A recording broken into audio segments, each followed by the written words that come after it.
Ayun, good day sa lahat. So meron na naman tayong i-review na helmet. Ayan, napakaganda. So unang-unang kita ko sa kanya, napakaganda ng kanyang shell. Para sa akin, ito yung pinakabagong design ng shell na modular type na nirelease ng SEC. So isa siyang SEC Pilot, Ilios. May pangalan dito na Ilios.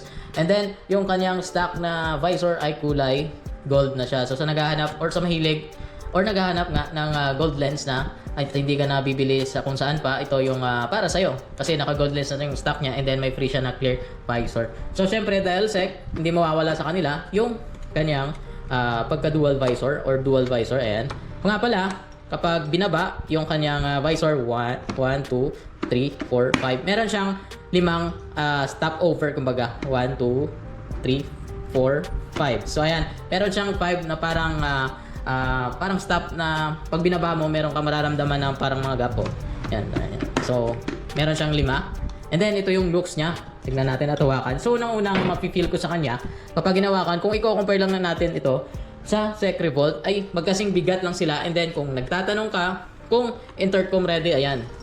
Siyempre, ready si SEC. So, kung i-compare ko silang dalawa ng SEC Revolt, parang magka-the same lang sila ng weight. Pero siguro mas lamang lang to ng konti sa bigat, siguro mga 20 grams kung i-compare ko doon sa SEC Revolt na nasa, I think, correct me if I'm wrong, pero I think yung SEC Revolt kasi nasa 1.7 something, siguro ito 1.720. So size medium pa lang ito, ewan ko lang sa XL. Pero kung malaki yung ulo mo, tapos kung XL ka naman sa mga kagaya ng brand ng Spider, sa ibang Jelly, Evo, o ano pa man na branded na helmet, dito siguro masasuggest ko mag-medium ka kasi napakalaki ng kanyang shell. And then syempre, yung kanyang foam, ayan, di magpapatalo yan. Napakaganda ng foam na nirelease nila. And then bago to, yung parang gold brown na stitching. Then syempre, chain curtain, di mawawala. And then, dito sa may itaas niya ay nag-improve na. Mas makapal na ngayon yung foam dito sa may uluhan. And then dito sa likod, napaka-comfy niya.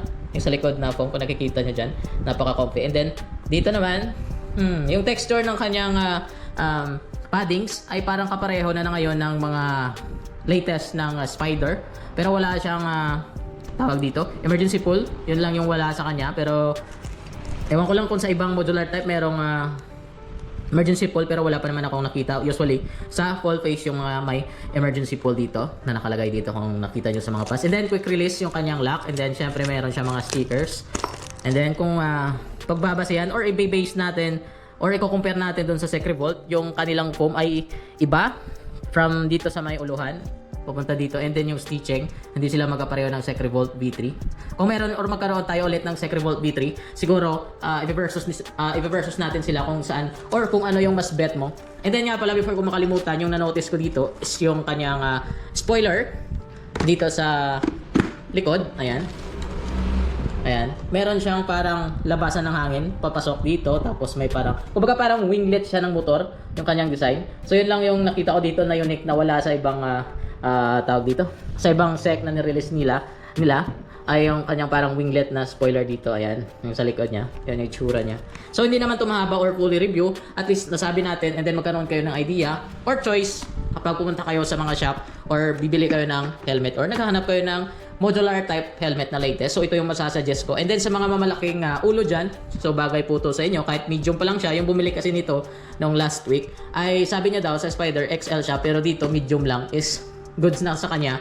At parang pareho lang daw, based sa sinabi niya, parang pareho lang daw yung fitting kasi nga malaki yung kanyang malaki yung shell na ito para sa kanya. So siya mismo naka-witness na kahit XL siya sa ibang brand, pero dito sa medium na SEC Pilot ay saktong-sakto na sa kanya. So yan yung looks niya. So syempre may mga free siya na mga, kung di ko nagkakamali, na doon sa box yung kanyang clear lens, dust bag. And then I think meron siyang, ewan ko lang, may anti-fog siya na dala. Hindi ko nalimutan ko na, pero titignan ko mamaya kung meron. I-comment ko na lang na meron or wala siyang anti-fog na sticker. Syempre sa tatanong about sa kanyang lens, kung pwede ba siyang lagyan ng peel off, syempre ready to see SEC, no? And then sa loob pwede din siyang lagyan ng anti-fog sticker kung gusto nyong lagyan. So mamaya check ko or i-comment ko na lang kasi nandun yung box sa itaas ng box na to na helmet. So check ko na, double check ko na lang mamaya. So yan lang siguro yung masasabi ko dito. Napakaganda. And kung naghahanap ka ng latest na modular type ng SEC, ito siguro masasuggest ko. So meron silang I think 4 na kulay. Meron silang parang plain na matte black, tapos yung iba may blue, tapos may green, Basta yun yung mga nakita ko sa kanilang binebenta kasi yung na-order ko lang ay dalawa lang. As of now, wala pa silang stock. So yun yung dalawang kulay lang yung naging available dito. Yung plain black na parang glossy. Yung unang version ng Sec Pilot. I think ito yung version 2 nila. Meron na silang magagandang graphics na kalagay dito. Syempre may air intakes dito. Ayan. Or air vents na tinatawag or kung ano pa man yan. Pasukan ng hangin. And then dito sa taas din may switch din. Ayan. Ganda din ang kanyang design. And syempre sa mga mahilig dyan, again, sa mga gold lens na naghahanap gusto palagi, pag bumili na, ay may nakalagay na gold lens. Ito yung masasuggest ko. At least nagkaroon na kayo ng idea kung ano yung Sec Pilot Helios. So iba naman yung Sec Pilot lang sa Sec Pilot Helios. So yun lang sa video na to. Salamat sa pagpanood. Sana nasagot ko yung mga katanungan nyo. And then kung may kulang tayo dito, please comment lang kayo at sasagutin natin as long na kaya nating sagutin. So yun lang. Meron pa mga video tayo na i-upload dito sa YouTube channel natin, and then syempre sa Facebook page natin. Shoutout nga pala sa mga nag-comment dyan, mga nag-like, and then sa mga nag-follow sa atin sa Facebook page. So siguro advance Merry Christmas and Happy New Year. So yun lang. Peace.